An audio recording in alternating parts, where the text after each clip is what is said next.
Mercury Events. உங்க ஈவெண்ட்ஸை எங்களோட plan பண்ண இப்போவே ஸ்க்ரீன்ல தெரியிற நம்பருக்கு கால் பண்ணுங்க.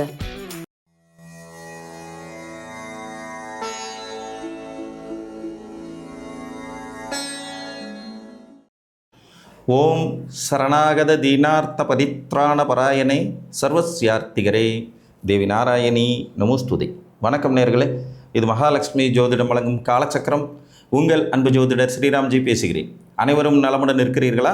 நன்றாகத்தான் இருப்பீர்கள், நன்றாக இருக்க வேண்டும். இன்றைய காணொளியில் நாம் காண இருப்பது 2026 ஆண்டு குரு பயிற்சி பலன்கள் வரிசையிலே சிம்மராசி.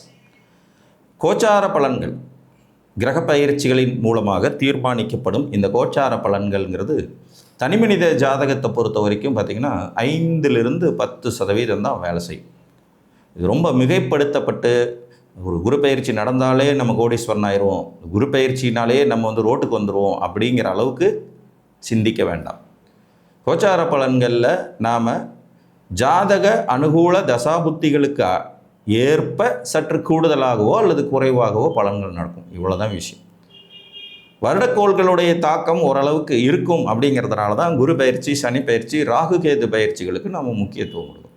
அந்த வகையில் வர ஜூன் 2ஆம் தேதி மிதுன ராசியிலிருந்து கடக ராசிக்கு குரு பயிற்சி ஆகிறார். இது ராசியின் அடிப்படையில் பார்க்கப்படும் பலன்கள். அந்த வகையில் சிம்ம ராசியில் பிறந்த மகம் நட்சத்திரம், பூர நட்சத்திரம், உத்திரம் 1ஆம் பாதத்தில் சிம்ம ராசியில் பிறந்தவங்களுக்கு இந்த குரு பகவானின் பயிற்சியானது எப்படிப்பட்ட சாதக பாதக பலன்களை தரும் அப்படிங்கிறத பார்க்கலாம். இதில் இந்த தடவை குரு பயிற்சி பார்த்திங்கன்னா டிஃப்ரெண்ட்டாக இருக்கும். அதாவது ஜூன்லேருந்து அக்டோபர் எண்டு வரைக்கும் கடகத்தில் இருப்பார். அப்புறம் திரும்பி அதிசாரத்தில் சிம்மத்துக்கு வந்துடுவார். சிம்மத்தில் ஒரு 3-4 மாதம் இருந்துட்டு திரும்ப பழையபடிக்கும் பிப்ரவரி வாக்கில் திரும்பவும் கடகத்துக்கு போவார் வக்கர பயிற்சியாகி. ஸோ அவர் இந்த ஒரு வருஷத்தில் 3 முறை இங்கேயும் அங்கேயும் மாறக்கூடிய அந்த தன்மை கொண்டு 2 முறை மாறக்கூடிய தன்மை கொண்டபடி தான் இருப்பாருங்கனால இது ஒரு நீடித்த பலனாக இருக்குமா அப்படிங்கிறதுலேயே ஒரு குழப்பம் இருக்கும். உங்களுடைய சிம்மராசிக்கு குரு நண்பர், ஆத்மார்த்த நண்பர். அப்போ சூரியனுக்கும் குருவுக்கும் எப்போதும் ஒரு பிணக்கமும் ஒரு இணைப்பும் நட்பும் இருக்கும். அந்த வகையில் ஒரு 12ஆம் இடம், ராசிக்கு 12ஆம் இடத்துக்கு போகிறதுங்கிறது ஒரு நல்ல ஸ்தானம், மிகச்சிறந்த யோக பலன்களை தரக்கூடிய வீடுன்னு சொல்லிட முடியாது. ஆனால் அதே நேரத்தில் ஒரு கிரகம் 6, 8, 12 மறைந்தாலும் அவர்கள் ஆட்சி உச்சம் அடைந்து விட்டால் அதை மறைவென்று கணக்கில் எடுத்துக்கொள்ளக்கூடாதுன்னு நானே நிறைய காணொலிகளில் சொல்லியிருக்கேன். ஸோ அந்த அடிப்படையில் பார்த்திங்கன்னா சிம்மராசிக்காரங்களுக்கு 12ஆம் இடத்துல குரு மறைஞ்சாலும் உச்ச வலிமையை பெறுகிறார். உச்ச வலிமைங்கிறது ஒரு சிறப்பு. இதில் இன்னொரு கூடுதல் சிறப்பு என்னென்னா, சிம்மராசிக்கு இப்போ அஷ்டம சனி நடந்துட்டு, இந்த அஷ்டம சனியை உச்ச குரு பார்த்து ஆசுவாசப்படுத்துகிறார். ஸோ அடுத்த ஒரு 4 மாதங்கள், ஏறக்குறைய 4.25 மாதங்கள் சனி பகவானுடைய தாக்கம் வெகுவாக சிம்மராசி குறையும். இதுவே ஒரு நல்ல விஷயம் தானே. எரிஞ்சுக்கிட்டு இருக்கிறது அணையத் தொடங்கியது அப்படிங்கிறது மாதிரியான ஒரு நன்மைகள் இருக்கும். ஸோ அந்த வகையில் அஷ்டம சனியுடைய தாக்கம் உங்களுக்கு குறையும் அப்படிங்கிறது ஒரு பெரிய ப்ளஸ் பாயிண்ட்.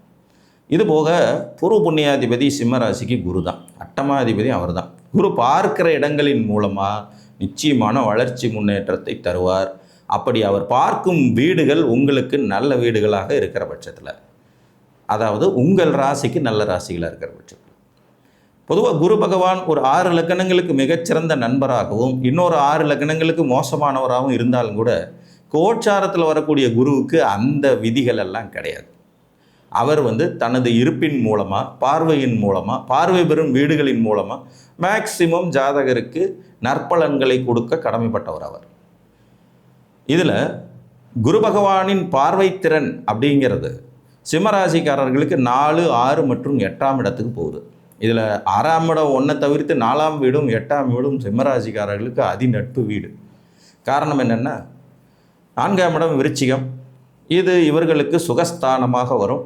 வீடு, வாகனம், சொத்து சேர்க்கும் யோகம், உயர்கல்வி, பட்டம், பதவி, முன்னேற்றம், தாய் சுகம் போன்றவற்றை பெறக்கூடிய வீடு. அப்போ இந்த வீட்டை குரு பார்க்கிறதுங்கிறது சிறப்பு. அதுக்கு அடுத்தபடியாக பார்த்திங்கன்னா 6ஆம் இடத்தை குரு பார்க்கிறார் அப்படிங்கிறது கடனை மாற்றி அமைக்கும் விதியாக வரும்.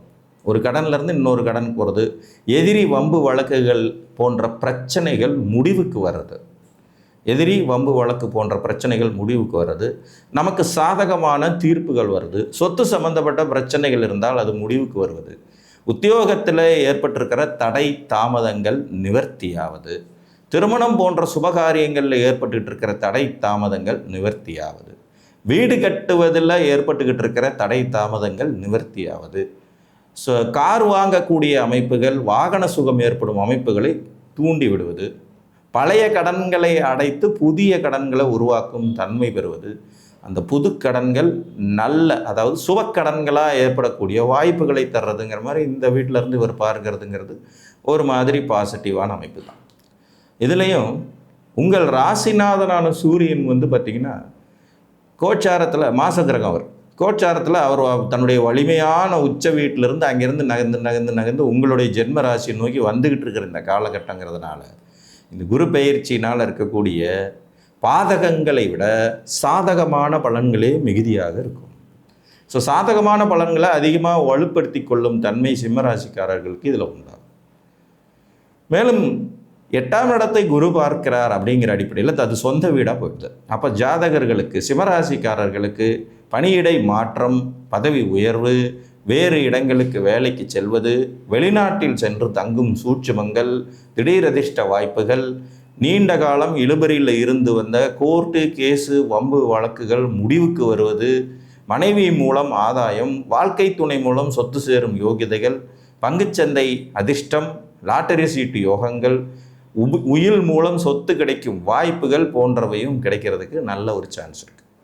இல்லை விரயஸ்தானத்தில் 5ஆம் அதிபதி உச்சம் பெறுகிறார் அப்படிங்கிறதுனால குழந்தைகளுக்கான சுப செலவுகள் கட்டாயம் சிம்மராசிக்காரர்களுக்கு ஏற்படும்.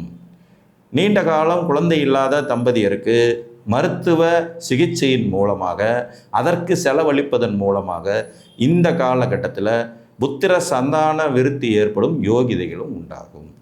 அயன சயன போக சுகஸ்தானத்தில் இயற்கை சுபரான குரு வலுப்பெற்ற நிலையில் இருக்கும்போது திருமண காரியம் கூடி வருவது, தாம்பத்தியத்தில் நல்ல நிலையில் இருக்கிறது, உல்லாச சல்லாப பிரயாணங்கள் மேற்கொள்வது, வெளியூர் போய் அதில் சந்தோஷமான வாழ்வியல் சூழ்நிலைகளை அனுபவிப்பது, சொத்துக்கள் சேர்க்கும் யோகிதைகள் உண்டாகுது.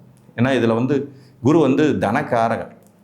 ஸோ நிறைய முதலீடு பண்ணுறதுக்கான வாய்ப்புகள், தங்கத்தில் முதலீடு பண்ணுறதுக்கான யோகியதைகள், வீடு கட்டி அழகு பார்க்கும் வாய்ப்புகள், வாகன சுகத்தை ஏற்படுத்தும் வாய்ப்புகள் போன்றவை இருக்கும்.